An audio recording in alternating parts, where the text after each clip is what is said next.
Hey everybody, this is a really sweet and pretty easy to play jazz chord melody introduction. I'm going to teach this to you, break it down in just a moment. This is the idea where you could use this as an introduction. For example,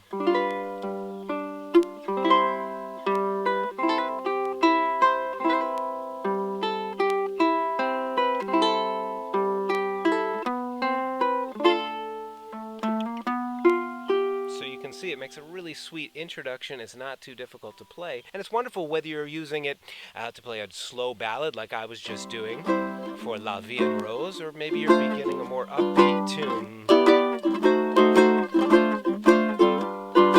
In the jungle, the mighty jungle. See, it works with any tune in the key of C. Let's learn it right now. And in the process, I want to show you some ways that you can relax into these sometimes challenging chords if they're new to you. Let's start with C major, and we're going to play that with our pinky right here. Right off the bat, check in with this row of knuckles. Is it sticking too far forward? It ought to be just a little bit behind. If we were to drop a line from the neck, the knuckles should just be a little bit behind it. If you put the hand too far forward, the next chord is going to be difficult to find. The next chord is C diminished 7th. And notice my knuckles are hanging back. My thumb is relaxed, my wrist is straight, and I can just find that really beautiful chord with ease. The chord, it looks like a G major chord that's been moved up to these strings, and your pinky is still in place. So keep that pinky in place for 2 strums. Drop those fingers down for 2 strums. Let's keep that pinky there once more. It's a guide finger. And now relax these, make them real soft, and find your D minor shape, and this is your D minor 7. Next chord, we're going to move to G7. Once we're on G7, we can decorate it by lifting up this finger and have that open A string ring. It makes a G9 chord. And then we'll put it back down to go back to the G7. Before we move on to the second half, once more, it's with me. Ready? 2, 3, 2 strums each. C, C diminished 7th, D minor 7, and G7 with a little decoration.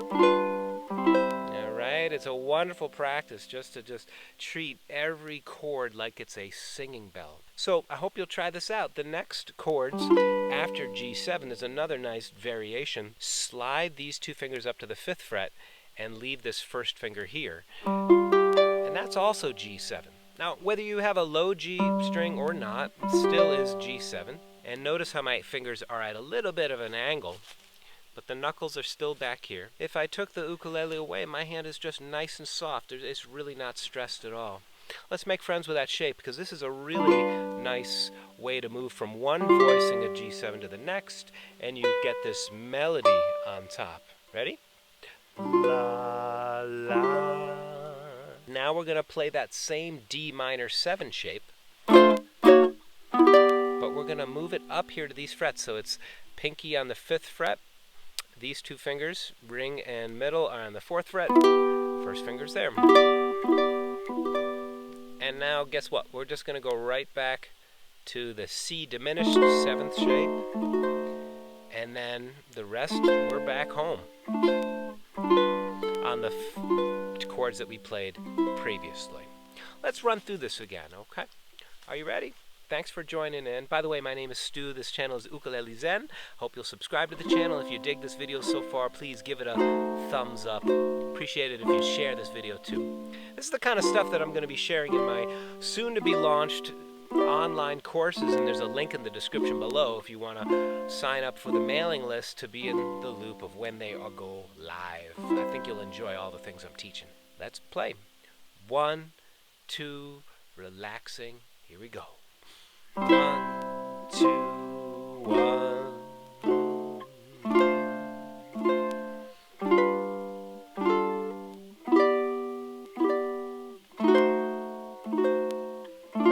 Yeah. Let's do it again, and we'll add that other G7 in there. Ready? This time we're going to slide it up.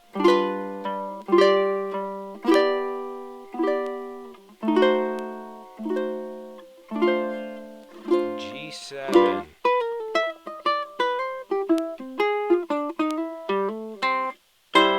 This is a really great way to get into some chord solo playing. This is the kind of things I'm going to be sharing on with all my online courses, ways that you can make your practice really nourishing, really relaxing, and stress-less. One last time, if you're still hanging out, you are the best. Last time. A 1,